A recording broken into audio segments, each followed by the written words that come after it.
नमस्कार दोस्तों, market learning for you channel पर आपका स्वागत है। दोस्तों, आज हम जो डाइवर्जेंस है तो उसमें रेगुलर बुलिश डाइवर्जेंस के बारे में बात करेंगे।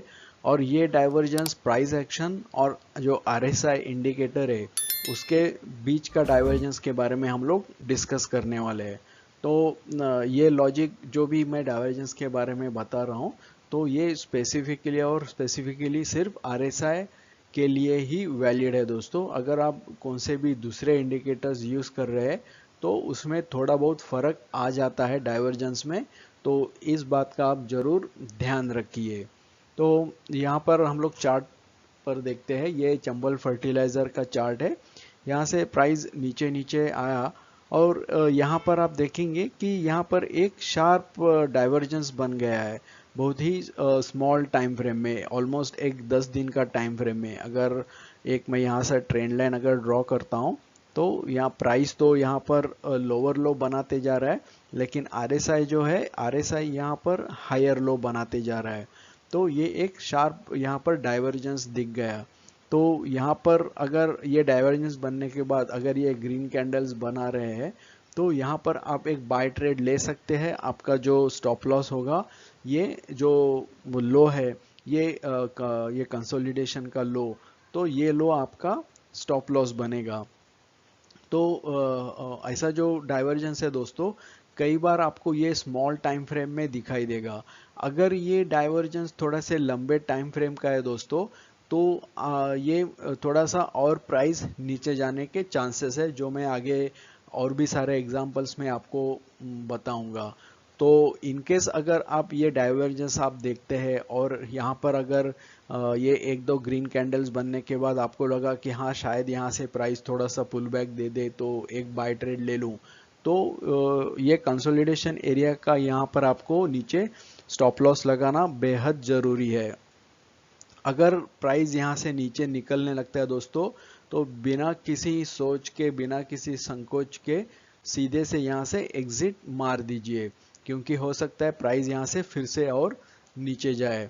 तो वो सिर्फ यहाँ पर एक डाइवर्जेंस बन गया तो उस बेसिस पे आप ट्रेड ना ले, लेकिन हाँ एक यहाँ पर एक आपको एंट्री पॉइंट जरूर मिल रही है कि यहाँ से लगातार प्राइस नीचे आ रहा है नीचे आ रहा है।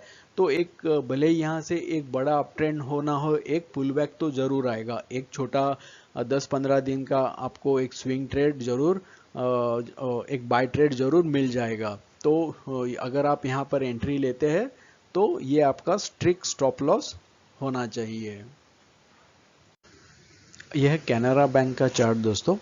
यहाँ पर आप देखेंगे कि यहाँ से प्राइस नीचे आया और यहाँ पर प्राइस नीचे नीचे जा रहा था, लेकिन अगर आरएसआई देखेंगे तो आरएसआई जो है ये हायर लो बनाते जा रहा है। अगर मैं यहाँ पर एक लाइन ड्रॉ करूँगा तो प्राइस यहाँ से तो नीचे आ रहा था, लेकिन जो आरएसआई है ये आरएसआई यहाँ से ऊपर जा रहा था।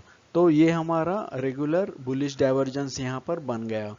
अब दोस्तों यहाँ पर देखिए कि यहाँ से ये जो बाद में ग्रीन कैंडल बनी, इसने एक कंफर्मेशन भी दे दिया कि शायद यहाँ से एक अप ट्रेंड स्टार्ट हो सकता है, और यहाँ पर आप एक बाय ट्रेड ले सकते हो और आपका स्टॉप लॉस ये इसका जो कंसोलिडेशन एरिया है इसका लो रहेगा। लेकिन आप देखेंगे कि इमीडिएटली ऊपर की तरफ इधर ये काफ़ी छोटे छोटे कैंडल्स बने थे, जो अब यहाँ पर एक रेजिस्टेंस बन जाएंगे। और प्लस ये प्राइस जब ऊपर की तरफ गया तो जिस बड़ी रेड कैंडल से प्राइस नीचे आया था, तो इसका हाई ये ब्रेक नहीं कर पाया और प्राइस यहाँ से नीचे आने लगा। तो आपको इमीडिएटली यहाँ पर अलर्ट हो जाना चाहिए। अगर आपके एंट्री के नीचे प्राइस अगर जाने लगता है तो आप यहाँ पर एग्जिट कर सकते हैं, क्योंकि ये प्राइस इतना ऊपर जाके फिर नीचे आ रहा है दोस्तों। तो चांसेस है कि ये आपका स्टॉप लॉस डेफिनेटली हिट करेगा। अगर इधर ही किधर प्राइस अगर आजू बाजू घूम रहा है और ऊपर नीचे आ रहा है तो आप होल्ड कर सकते थे, लेकिन ये इस तरह से ऊपर जाके फिर नीचे आ रहा है तो हो सकता है कि प्राइस को और भी नीचे जाना है। तो इसके लिए दोस्तों ये जो बुलिश डाइवर्जेंस होता है रेगुलर, तो आपको स्ट्रिक्ट स्टॉप लॉस के साथ ही ट्रेड करना है। जरूरी नहीं है कि हर बार आपको ये एक बड़ा प्रॉफिट दे दे।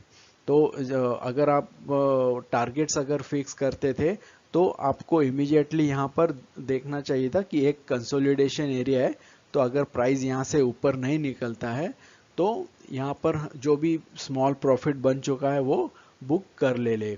अगर आप यहाँ पर ये स्टॉक आपके वॉच लिस्ट से नहीं हटाते और आप ऑब्जर्व करते रहते रेगुलर, तो आप देखते कि यहाँ से प्राइस ने फिर से एक लोअर लो बना तो लिया, लेकिन जो RSI है दोस्तों, तो RSI यहाँ पर अभी भी ये एक फिर से जो है मैं लाइन ड्रॉ करता हूँ यहाँ पर, प्राइस लोअर लो बना है लेकिन RSI है जो ये अभी भी ऊपर की तरफ ही है। और आप देखेंगे कि बाद में धीरे धीरे प्राइस ऊपर जा रहा था। अभी ये क्योंकि ये छोटे छोटे ग्रीन कैंडल्स है तो ये कुछ आपको डेफिनेटली कंफर्मेशन तो नहीं दे रहे, लेकिन एक यहाँ पर थोड़ा सा ऊपर गया फिर नीचे आया और आखिर में एक ये छोटे ग्रीन कैंडल ने इस जो पिछला जो एक स्मॉल हाई बनाया था इसके ऊपर क्लोजिंग दी। तो यहाँ पर आप एक चांस ले सकते थे एंट्री लेने की, या फिर इससे भी एक अच्छा ग्रीन कैंडल आपको मिलता है तो वहाँ पर एंट्री ले सकते हैं। जैसे कि ये इमीडिएट ये ग्रीन कैंडल, तो ये ग्रीन कैंडल पे अगर आप ट्रेड लेते दोस्तों तो आपका स्टॉप लॉस फिर आपको ये जो पिछला जो हाई बनाया था ये हाई आप रख सकते थे। जरूरी नहीं है कि हर बार आपको यहाँ पर नीचे ही लेना है। हाँ, अगर आप एंट्री इस डाइवर्जेंस के बेस पे लेते और ये कैंडल पे लेते तो फिर आपका ये लो स्टॉप लॉस बनता, बट क्योंकि ये प्राइस अच्छी तरह से ऊपर निकल गया है, कैंडल भी स्ट्रांग है और RSI आप नीचे की तरफ देखेंगे कि ये भी 70 के आसपास है, तो डेफिनेटली आप इस पे ट्रेड ले सकते हैं। और अगर ये ग्रीन कैंडल के नीचे जाने लगता है प्राइस तो डेफिनेटली इसमें फिर से एक डाउन ट्रेंड आ सकता है। और आप देखेंगे कि बाद में फिर ये जो पिछला जो हाई बनाया था, ये जो लोअर हाई बनाया था, इसके धीरे धीरे प्राइस ऊपर निकलने लगा है, तो आप डेफिनेटली इस ट्रेड में बने रह सकते हैं। और दोस्तों RSI मैं जितने भी एग्जांपल्स दे रहा हूँ तो RSI के सब डिफ़ॉल्ट सेटिंग्स ही रखे हैं। ये 14 पीरियड जो RSI है मैं वही हर एक एग्जांपल में आपको बता रहा हूँ। दोस्तों यह अडानी पोर्ट्स का चार्ट, यहाँ पर आप देखेंगे कि प्राइस लोअर लो बनाते जा रहा है और RSI यहाँ पर हायर लो बनाते जा रहा है। और दोस्तों ये जो डाइवर्जेंस है ये अगर 30 RSI 30 के नीचे अगर ये बन रहा है दोस्तों, तो ये एक अच्छा डाइवर्जेंस आप मान सकते हैं। यहाँ पर यहाँ से एक अप ट्रेंड स्टार्ट होने की प्रोबेबिलिटी थोड़ी सी बढ़ जाती है। ये आप बैक टेस्टिंग में आप देख सकते हैं कि काफ़ी बार जो भी जहाँ जब भी 30 के नीचे बुलिश डाइवर्जेंस बन रहा है या फिर 70 के ऊपर बियरिश डाइवर्जेंस बन रहा है, तो वो एक अच्छे प्रॉफिटेबल ट्रेड्स आपको दे सकता है। और यहाँ पर भी आप देखेंगे दोस्तों कि यहाँ पर एक रेगुलर बियरिश डाइवर्जेंस बन के प्राइस नीचे आया था और यहाँ पर एक फिर से बुलिश डाइवर्जेंस बन रहा है। और प्लस ये जो पिछला जो लो बना था दोस्तों, एग्जैक्टली ये पिछले लो के यहाँ पर ही प्राइस रुक गया है। तो आपके पास अभी एक डबल कंफर्मेशन हो गया है। एक तो यहाँ पर बियरिश डाइवर्जेंस बन गया है, RSI भी ओवरसोल्ड से ऊपर आके यहाँ पर डाइवर्जेंस बन गया है, यहाँ पर एक सपोर्ट भी है। तो एक यहाँ पर आपको कंफर्मेशन मिल जाता है कि एक थोड़ा सा कॉन्फिडेंस मिल जाता है कि यहाँ से एक शायद अप ट्रेंड आ सकता है। अब यहाँ पर कौन से कैंडल पे ट्रेड लेना है दोस्तों, ये आपको डिसाइड करना है। या तो आप अगर एग्रेसिव ट्रेडर है और आप देख सकते हैं कि यहाँ पर कंसोलिडेशन बन रहा है, ये एक सपोर्ट एरिया है, तो आप यहाँ पर एक ट्रेड ले सकते हैं और स्टॉप लॉस जो भी है ये लो है। या फिर जब भी प्राइस इस कंसोलिडेशन एरिया के ऊपर निकलता है तो उस कैंडल पे आप एंट्री ले सकते हैं। लेकिन दोनों केस में दोस्तों ये कंसोलिडेशन एरिया का लो ही आपका स्टॉप लॉस रहेगा। और इसके जो भी टारगेट्स है दोस्तों, हमेशा जो पिछले जो लो हाइज जो बनाए हैं तो वही आपका फर्स्ट टारगेट रहेगा। अगर उसके ऊपर फिर निकलता है तो फिर उसके ऊपर कौन सा रेजिस्टेंस एरिया है या फिर कौन सा हाई है वो आपका नेक्स्ट टारगेट रहेगा। दोस्तों ये है BPCL का चार्ट। अब यहाँ पर आप देखेंगे कि यहाँ से प्राइस एक डाउन ट्रेंड है, डाउन ट्रेंड में यहाँ से प्राइस ने एक लोअर लो बनाया, लेकिन RSI जो है इसने एक हायर लो बनाया है। तो ये फिर से यहाँ पर हमारा रेगुलर बुलिश डाइवर्जेंस बन गया दोस्तों। और यहाँ से लेकिन आप देखेंगे दोस्तों कि यहाँ से प्राइस नीचे आते आते बड़े बड़े रेड कैंडल्स के साथ बन रहे, लेकिन प्राइस जब यहाँ से ऊपर निकल रहा है तो छोटे छोटे ग्रीन कैंडल्स है। तो दोस्तों ये आपको एक कॉन्फिडेंस नहीं दे रहा है कि यहाँ से प्राइस ऊपर जाएगा।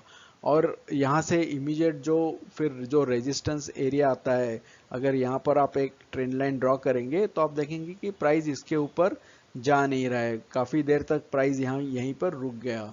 तो ऐसे केस में इस बाय ट्रेड से निकल जाना अच्छा है। हाँ, अगर या फिर जब तक ये आपका स्टॉप लॉस हिट नहीं होता तब तक आप रुक सकते हैं। लेकिन यहाँ पर कोई कुछ भी दोस्तों हिंट नहीं मिल रहा है, एक भी अच्छी ग्रीन कैंडल नहीं बन रही है बड़ी, कि जो आपको कॉन्फिडेंस दे सके इस बाय ट्रेड में बने रहने का। और यहाँ पर आप देखेंगे कि काफ़ी कंसोलिडेशन के पास बाद यहाँ से प्राइस फिर से नीचे निकल गया। दोस्तों यह है अमर राजा बैटरी का चार्ट। और यहाँ पर आप देखेंगे कि मैंने 200 EMA यहाँ पर इंडिकेटर लगाया है RSI के साथ साथ। अब यहाँ पर आप देखेंगे दोस्तों कि प्राइस यहाँ पर लोअर लो बनाते जा रहा है, लेकिन RSI ने यहाँ पर एक हायर लो बना लिया है दोस्तों। तो ये यहाँ पर हमारा एक बुलिश डाइवर्जेंस बन गया और यहाँ से प्राइस ऊपर निकलने लगा। अगर आप यहाँ से देखेंगे कि तुरंत इमीडिएट ग्रीन कैंडल्स बनाते जा रहा है, तो आप डेफिनेटली यहाँ पर एंट्री ले सकते हैं। आपका स्टॉप लॉस जो लो है, ये लो आपका स्टॉप लॉस रहेगा। अब यहाँ पर आप देखेंगे कि दोस्तों की काफ़ी कंसोलिडेशन हो रहा है यहाँ पर, इसके बावजूद प्राइस यहाँ से ऊपर निकल गया। लेकिन ये जो प्राइस है दोस्तों, ये स्टॉक है, ये 200 EMA के नीचे ट्रेड कर रहा है। तो डेफिनेटली ये जो 200 EMA है ये एक स्ट्रॉन्ग रेजिस्टेंस बनता है दोस्तों, क्योंकि जो भी स्टॉक 200 EMA के नीचे है वो bearish long term bearish trend में ही माना जाता है, और जो भी एक 200 EMA के ऊपर है वो एक लॉन्ग टर्म अप ट्रेंड में माना जाता है। क्योंकि ये 200 EMA का ये मतलब है कि पिछले ऑलमोस्ट 200 डेज से लगातार ये प्राइस नीचे ही है और बायर्स इसमें इंटरेस्टेड नहीं है।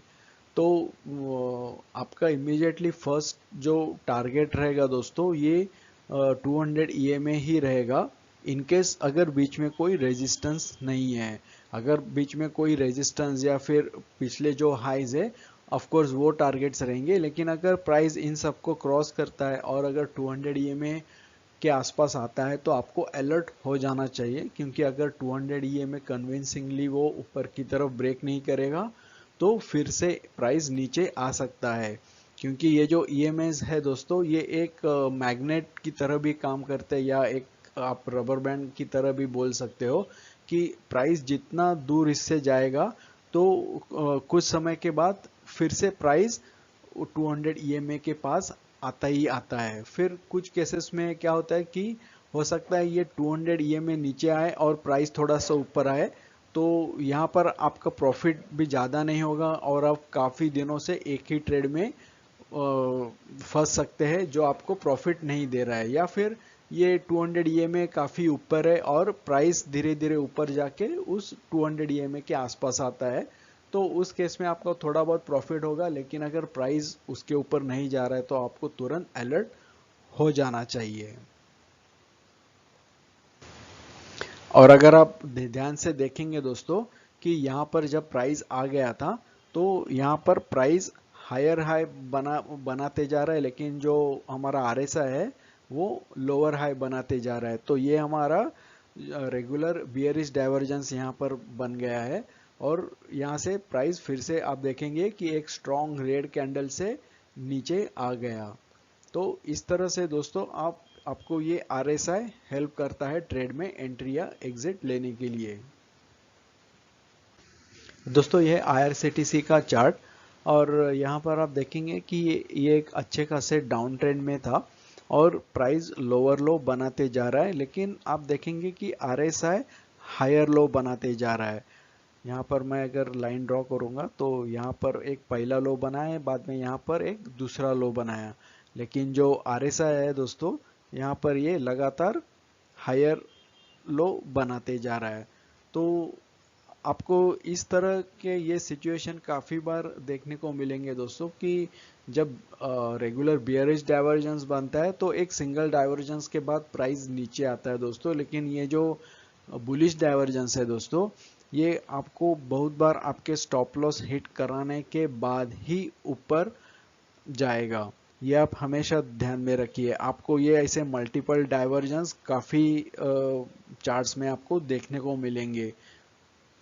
तो आपको अगर समझो अगर आप फर्स्ट जो बुलिश डाइवर्जेंस बनता है, आप अगर तुरंत उधर एंट्री लेते हैं तो जैसा कि मैंने पिछले एग्जांपल्स में भी बताया, तो स्ट्रिक्ट स्टॉप लॉस के साथ ही ट्रेड कीजिए। अब यहाँ से जब प्राइस ऊपर निकला था दोस्तों, तो आप देखेंगे कि ये एक स्ट्रॉन्ग बुलिश पैटर्न है दोस्तों।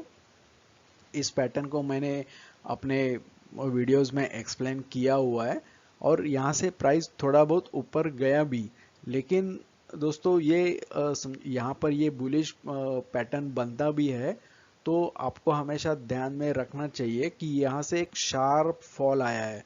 तो ये जो शार्प फॉल आया है तो ये समझिए कि ये पैटर्न ने जस्ट इस फॉल को एब्जॉर्ब किया है, और इसका जो फॉल का जो मोमेंटम है ये थोड़ा देर तक जारी रहना ज़रूरी है, उसके बाद ही प्राइस ऊपर जाएगा। आपको बहुत रेयरली मिलेगा दिखेगा कि ऐसे शार्प फॉल के बाद एक बुलिश पैटर्न बनता है और प्राइस तुरंत ऐसा वी शेप में जाएगा। ऐसा बहुत बहुत रेयरली होगा दोस्तों, हार्डली एक 5% केसेस में आपको देखने को मिलेगा, लेकिन ऑलमोस्ट 95% में ये शार्प जो फॉल आता है दोस्तों, इसको एब्जॉर्ब करने में टाइम लगता है एक अप ट्रेंड स्टार्ट होने के पहले।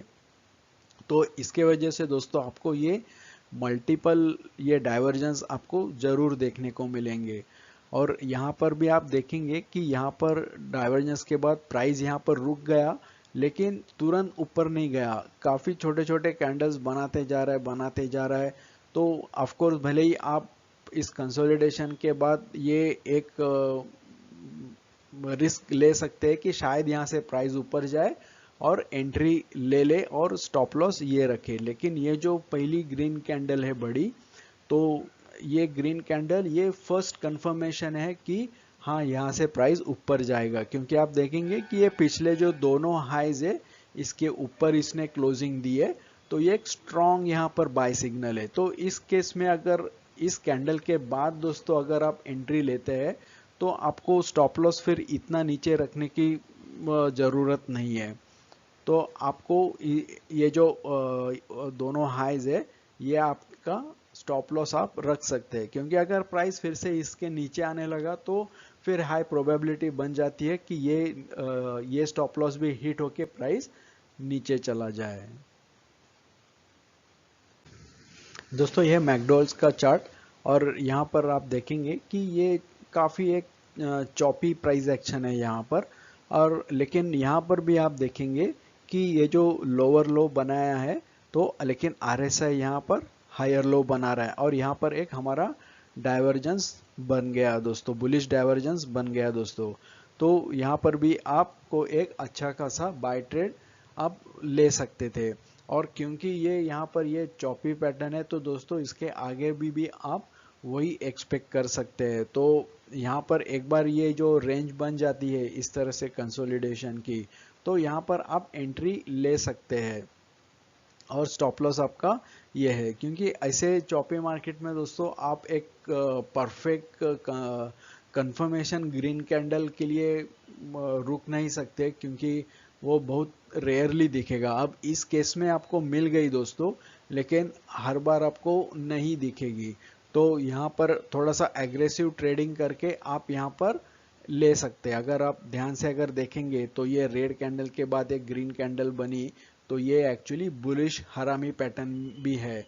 तो यहाँ पर भी आप एक ट्रेड ले सकते थे, जैसे इस रेड कैंडल के हाई के ऊपर प्राइस निकलता है तो यहाँ पर आप ट्रेड ले सकते थे उस दिन इंट्राडे में। और ऑफ कोर्स आपका स्टॉप लॉस जो ये स्टॉप लॉस ये दोनों केस में दोस्तों थोड़ा सा बड़ा ही होने वाला है, क्योंकि ये चॉपी मार्केट है। तो आपका ये लो ही आपका स्टॉप लॉस रहेगा, क्योंकि ऐसे चॉपी मार्केट में आपके स्टॉप लॉस हिट होने के चांसेस भी उतने ही रहते हैं। तो अकॉर्डिंगली आपको सोच के सही लोकेशन पे स्टॉप लॉस लगाना जरूरी है। दोस्तों यह है मारुति का चार्ट, और यहाँ पर देखेंगे कि प्राइस यहाँ से नीचे गिरते गिरते लोअर लो बना रहा है, लेकिन जो RSI है, RSI यहाँ पर एक हायर लो बना लिया था। RSI ने यहाँ पर नीचे से लेके RSI तो ऊपर की तरफ जा रहा है, लेकिन प्राइस जो है ये इसने लोअर लो बनाया था। तो ये यहाँ पर हमारा फिर से एक बुलिश डाइवर्जेंस बन गया। अब दोस्तों इस केस में आपको कंफर्मेशन कैंडल तुरंत मिल गई थी। ये जो आप दिख रहे हैं दोस्तों, ये जो ग्रीन कैंडल यहाँ पर, ये ग्रीन कैंडल और ये रेड कैंडल मिलके यहाँ पर दोस्तों ये बुलिश एनगल्फिंग पैटर्न बन गया है। ये अपने आप में एक स्ट्रॉन्ग बुलिश पैटर्न है, और ये सही जगह पर बना है, तो इसका इम्पोर्टेंस और भी बढ़ जाता है। अगर यहाँ पर पीछे अगर कोई सपोर्ट है बैक साइड में, तो वो और भी एक एडेड एडवांटेज है। और क्योंकि यहाँ पर RSI में भी एक यहाँ पर बुलिश डाइवर्जेंस बन गया है, तो डेफिनेटली इस ग्रीन कैंडल के बाद तुरंत आप एंट्री ले सकते हैं। और इस पैटर्न के जो ट्रेडिंग का तरीका है, उस हिसाब से इस पैटर्न का लो जो है वो आपका स्टॉप लॉस रहेगा यहाँ पर।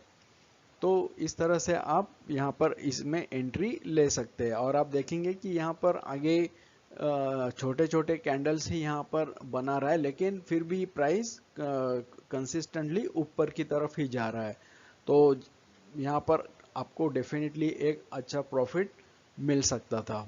तो दोस्तों आशा करता हूँ कि आपको ये रेगुलर बुलिश डाइवर्जेंस पूरी तरह से मालूम पड़ गया होगा।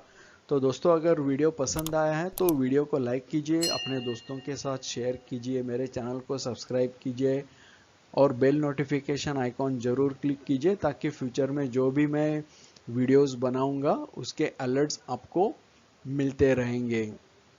वीडियो देखने के लिए धन्यवाद। Thank you very much.